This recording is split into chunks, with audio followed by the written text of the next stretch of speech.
Saya bawa skuter ni untuk laluan highway memang syok lah. Dia tak adalah lemau. Dia tak adalah orang kata tak boleh potong lori, tak boleh potong bas. Yang macam orang cakap lah kan. Ada masalah mengalami untuk potong trailer bas di highway. Tak. Untuk skuter ni tak ada. Bagi saya, dia ada power lah. Motornya cukup lah dengan 368cc ni kan, bagi kita lah kan.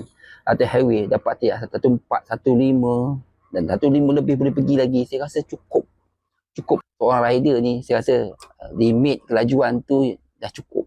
Bagi saya lah, saya cukup lah tu. Sebab saya skuter kan, kalau kita nak lebih laju bawa motosikal yang lebih berkuasa lah kan. Saya lihat lah kan, untuk zone test 368G ni kan lampu depan kan LED, okay? Lampu belakang pun LED. Saya dah cuba bawa waktu malam. Kita nak lihat kepada pencahayaan